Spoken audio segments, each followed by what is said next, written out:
Goeiemôre. Dit is vanoggend Sondag, die 21ste Junie. Kom ons bid saam.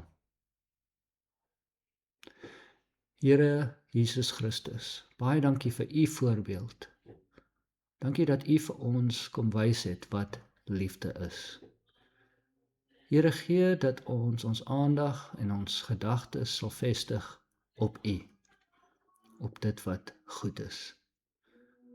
Here, gee dat ons nie selfsugtig sal wees nie, maar dat ons ander hoër sal ag as onsself.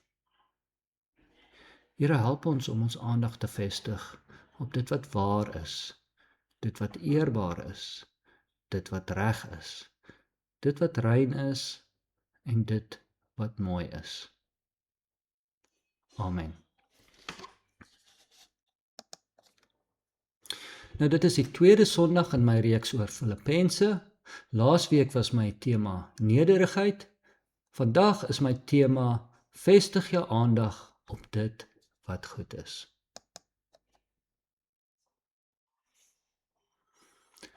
Laasweek het ons gelees Filippense 2 vers 3 tot 4. Maak dan my blydskap volkome, deur nie iets uit selfsug of ydelheid te doen nie, maar in nederigheid die een die ander hoër te ag as homself.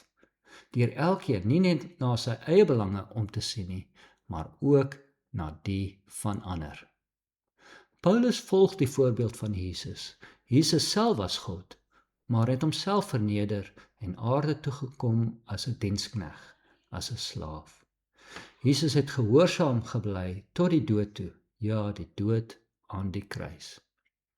Nou, ek preek weer oor 2 weke, die 5de Julie, en dan gaan ek kyk hoe die vroeë Christene Jesus se liefde prakties uitgelewe het. Ek gaan spesifiek kyk wat gebeur het tydens die pandemies van daardie tyd. Ek lees vir ons uit Filippense 4 vanaf vers 4 tot 9. Verbly julle altyd in die Here. Ek herhaal, verbly julle. Laat julle vriendelikheid aan alle mense bekend word. Die Here is naby. Moet oor niks bekommerd wees nie, maar maak in alles julle versoeke deur gebed en smeking met danksegging aan God bekend. En die vrede van God, wat alle begrip oortref, sal in Christus Jesus oor julle harte en gedagtes waak. Verder, broers, alles wat waar is, alles wat eerbaar is, alles wat reg is, alles wat rein is, alles wat lieflik is, alles wat lof verdien, ja, watter deeg of watter prysenswaardige saak daar ook mag wees, rig julle gedagtes daarop. Wat julle van my geleer en ontvang en gehoor en in my gesien het, hou aan om dit te doen, en die God van vrede sal met julle wees. So in opsomming sê Paulus, ons moet bly wees in die Here. Ons moet vriendelik wees. Paulus sê ons moet nie angstig wees nie, maar ons moet ons bekommernisse na God neem, en so ook die dinge waaroor ons dankbaar is. Dan sal die vrede van God oor ons harte en gedagtes waak. Paulus sê verder, vestig julle aandag en gedagtes op dit wat waar is, eerbaar is, reg is, rein is, mooi is en prysenswaardig is. Dan sê hy, ons moet dit in die praktyk doen. En dan sal die vrede van God met ons wees.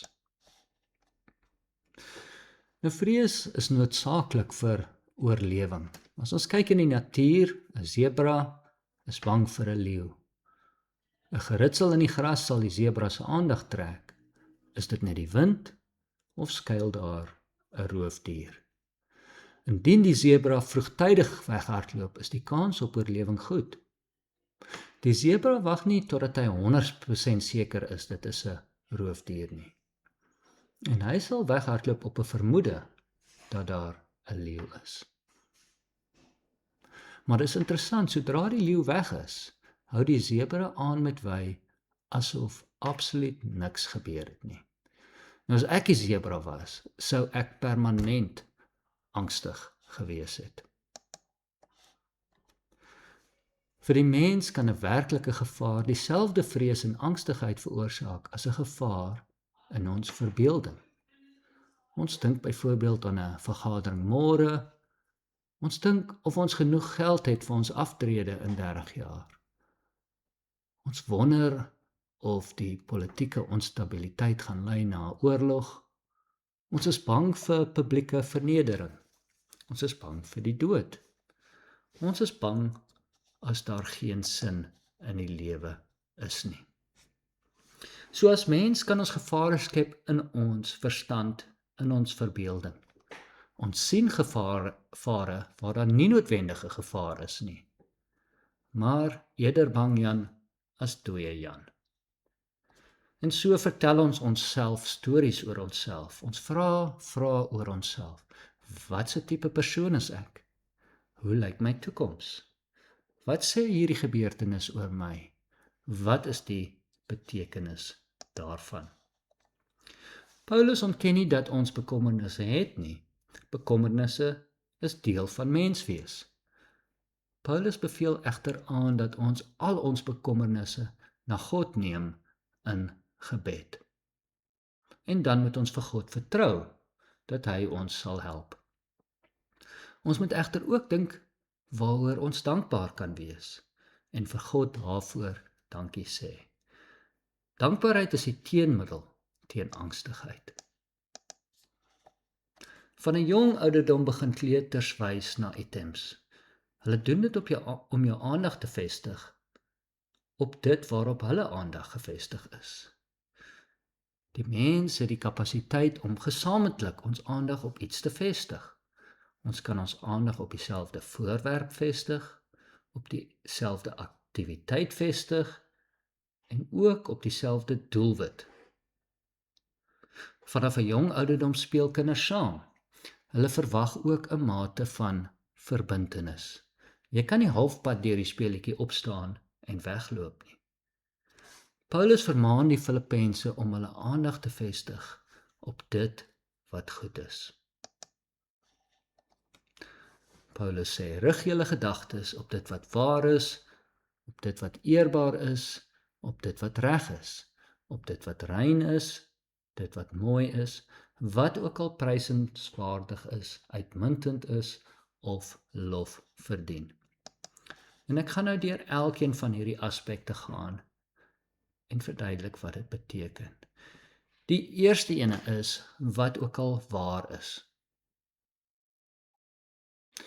Nou, as mens dink ons maklik dat die ergste gaan gebeur. As ek 'n toespraak lewer en ek vergeet my woorde, dan is dit die einde van die wêreld. Of so vertel ek myself. Maar is dit waar? As ek my woorde vergeet, is dit nie lekker nie.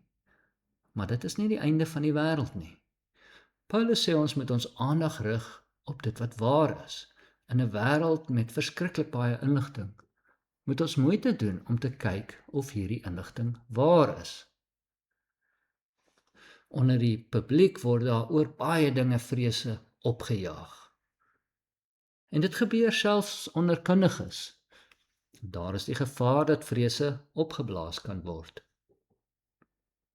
Daar is altyd ook die gevaar dat as jy mense te veel of gereeld bang praat, en dan kom eendag 'n regte gevaar, dan luister niemand nie. So ons moet ons gedagtes rig op dit wat waar is. In Engels sê ons, be true to yourself and to others. Ons moenie net die waarheid praat nie, ons moet ook by ons woord hou. Ons moet getrou wees, ons moet eerlik wees. Ons kan onsself so maklik mislei en moet dus gereeld selfondersoek doen en ons gedagtes rig op dit wat waar is. Die tweede item is wat ook al eerbaar is. Die mens is baie sensitief oor hoe ons beskou word in 'n groep of in ons gemeenskap. In die Griekse en Romeinse kultuur was eerbaarheid gekoppel aan mag, status, militêre oorwinning en sosiale stand. Paulus baseer eerbaarheid op die voorbeeld van Jesus Christus. op nederigheid, op diens, op betroubaarheid en op opofferende liefde. Die kruis herdefinieer wat eerbaarheid is. Die derde item is alles wat reg is.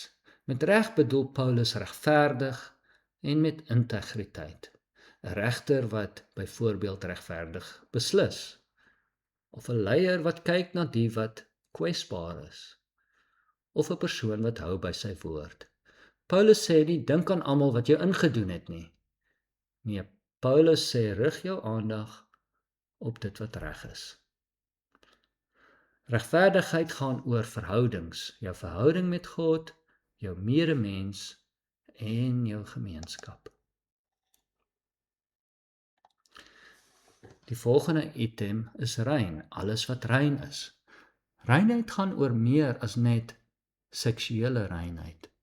Reinheid gaan oor integriteit, die regte bedoeling en sonder gemengde motiewe. Die Ou Testament koppel reinheid aan die hart. Doen jy die regte ding vir die regte rede? Help jy die armes om hulle te help of om gesien te word? Weereens, ons kan onsself maklik mislei. Daarom moet ons motiewe ondersoek. Alles wat mooi is. Ek dink altyd aan die tuin wat my ma gemaak het toe ek jong was. Tuinmaak was my ma se stokperdjie. En ek het groot geword in 'n huis met 'n baie mooi tuin. God se skepping, die natuur, is ook mooi.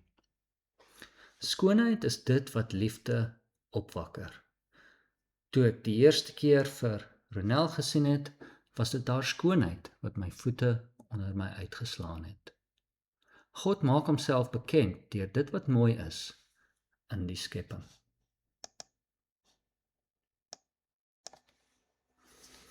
Alles wat prysenswaardig is. Dit beteken nie sommer enige iets waarvoor mense applous gee nie. Ons moet dink aan wat werklik lof verdien. Wat is lofwaardig? Dit wat waar is, dit wat reg is, dit wat rein is en dit wat mooi is. Lof moet gegrond wees in dit wat werklik uitstekend is. As jy hou van musiek, of atletiek, of dans, of sport, of soos in my geval windsurfing, dan help dit om ons gedagtes te rig op die wat uitstekend is daarin. Ek glo vandag nog, as ek genoeg tyd insit en genoeg oefen, sal ek ook eendag 'n professionele windsurfer kan word. Wanneer dit kom by dit wat regtig saak maak, die liefde, dan moet ons gedagtes rig op Jesus Christus. Die liefde is die heel belangrikste. En Jesus het vir ons kom wys wat liefde is. Nou, dit is belangrik met al hierdie aspekte dat ons aandag en ons gedagtes daarop rig, maar daarna moet ons dit ook in die praktyk oefen. Net soos met sport, of met ons werk, of met enige vaardigheid, vereis dit baie ure se fokus en oefening. Nou, ek preek weer op die 5de Julie, oor 2 weke, en dan gaan my preek oor hoe die vroeë Christene in die praktyk God se liefde uitgeleef het, selfs in tye waar dit hulle eie lewens in gevaar gestel het. En die God van vrede sal met julle wees. Totsiens.